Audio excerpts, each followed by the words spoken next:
Որովհետև եթերում մեր նորաձևության էջն է, եկեք քայլենք նորաձևության հետքերով Նաիրա Հարությունյանի հետ եւ հասկանանք ինչ հագնել այսօր։ Եղեք նորաձև, գնացինք։ Ողջույն, ես Նաիրա Հարությունյանն եմ եւ այսօր 21 TV եթերում մենք միասին կքայլենք նորաձևության հետքերով։ Սիրելիներս, քանի որ նախորդ եթերում ձեզ ծանոթացրեցի նորաձևության գլխավոր միտումներին, ապա այսօր կխոսենք շատ կարևոր տարի մասին՝ գույնի։ Վերջին սեզոններում այնքան սիրված կարագի դեղին երանգը սկսում է կորցնել իր դիրքերը։ Նրա տեղը գալիս է հագեցած սառը կարմիրը, որը հրաշալիորեն համադրվում է աշուն ձմեռ սեզոնի մուգ գույների հետ։ Դա հենց այն պայծառ շեշտադրումն է, որը ցանկանում ես ավելացնել մռայլ եղանակին։ Կարմիրից բացի նոր սեզոնում դիզայներները մեծ ուշադրություն են դարձնում կանաչին, նրա բոլոր դրսևորումներով։ Դա կարող է լինել թարմ անանոխի երանգ,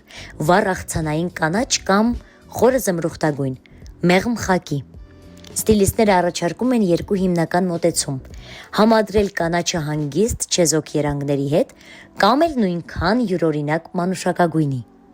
Մանուշակագույնը ևս թրենդային գույն է 2025 թվականի աշուն ձմեռ սեզոնում։ Այն հրաշալիորեն համադրվում է ինչպես գործնական, այնպես էլ երեկոյան կերպարների համար։ Մանուշակագույնը գեղեցիկ կերպով համադրվում է սև տաբատների կամ չեզոք աքսեսուարների հետ։ Այս աշնանը նույնպես ակտուալ կմնա շագանակագույնը, հատկապես հարուստ ու խոր երանգները՝ մոկա, կրաքարի, կարամել, կակաո, դառը շոկոլադ եւ կարմիր փայտ։ Այս գույնը կարող է գործել ինչպես միագույն կերպարներում, այնպես էլ որպես ոճային շեշտադրում։ Թրենդային գունային համադրություններ՝ ձիթապտղի կանաչ մուգ բորդոյի հետ, սալորագույն մանուշակագույնի հետ,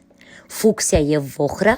կարմիրը նարնջագույնի հետ, կարմիրը վարդագույնի հետ, խորը կապույտ երկնագույնի հետ։ Դե ինչ, ընտրեք ձեր անհատական գույնային համադրությունը ու մնացեք գեղեցիկ, երջանիկ եւ հաջողակ։ Միշտ ձեր Նաիրա Հարությունյան։